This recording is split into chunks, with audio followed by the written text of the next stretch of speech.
En el nombre del Padre, y del Hijo, y del Espíritu Santo. Amén. Proclamación del Santo Evangelio de nuestro Señor Jesucristo según San Marcos 2, 13, 17. En aquel tiempo Jesús salió de nuevo a caminar por la orilla del lago. Toda la muchedumbre lo seguía y él les hablaba.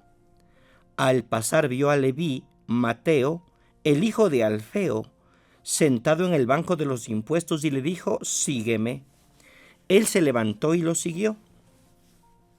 Mientras Jesús estaba a la mesa en casa de Leví, muchos publicanos y pecadores se sentaron a la mesa junto con Jesús y con sus discípulos, porque eran muchos los que lo seguían.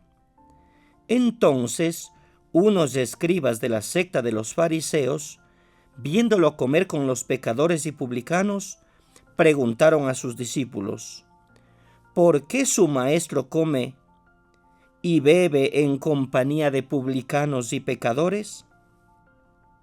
Habiendo oído esto, Jesús les dijo: «No son los sanos los que tienen necesidad de médico, sino los enfermos.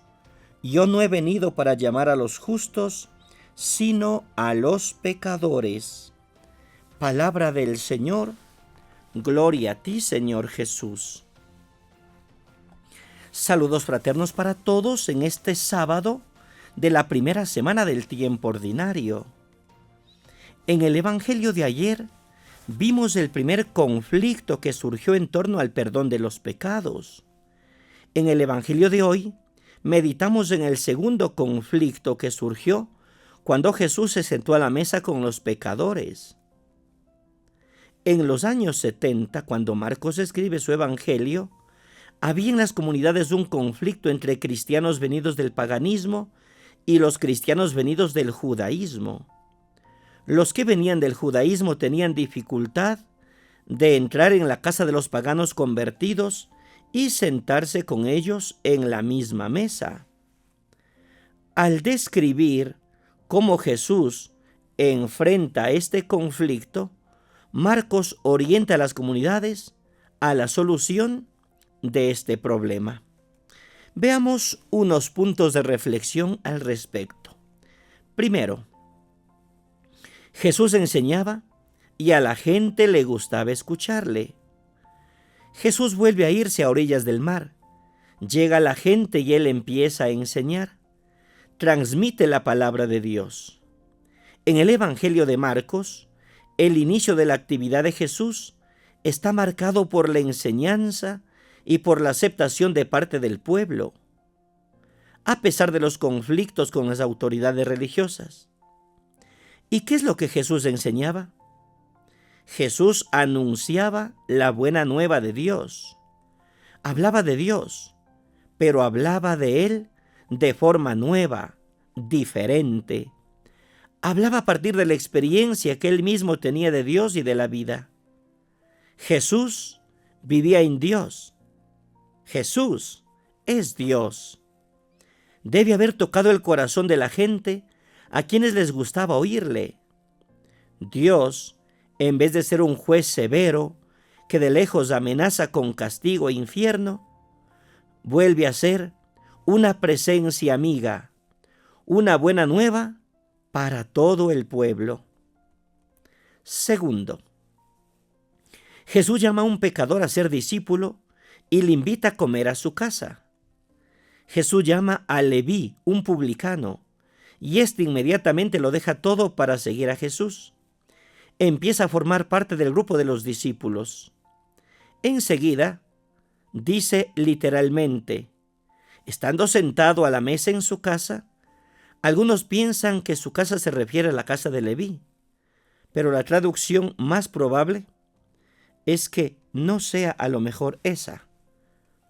Jesús invita a todo el mundo a que coman en su casa, pecadores y publicanos, junto con sus discípulos. Tercero, Jesús no vino para los justos, sino para los pecadores. Este gesto de Jesús provocó rabia en las autoridades religiosas. Estaba prohibido sentarse a la mesa con publicanos y pecadores, ya que sentarse a la mesa con alguien era lo mismo que tratarlo como hermano.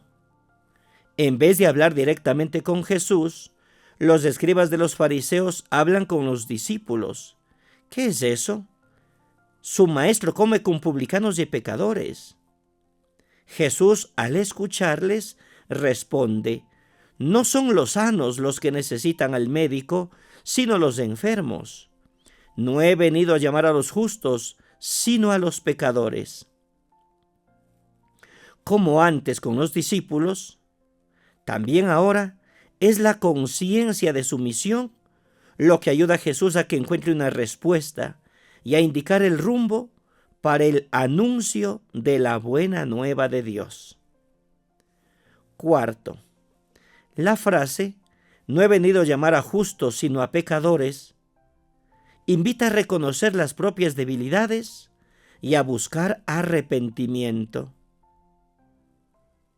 ¿Qué quiere decir con esta frase Jesús?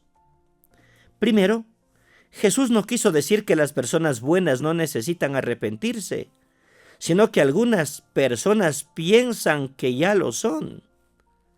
Segundo, la iglesia es un hospital para pecadores, no un tribunal para justos.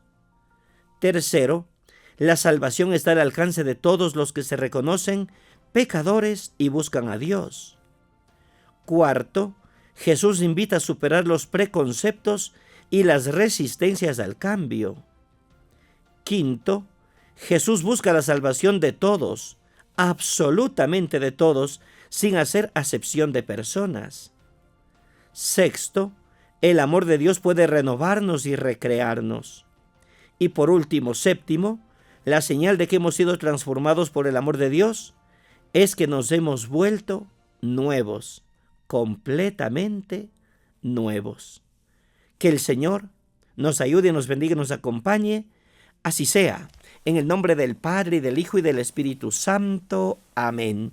Un santo día.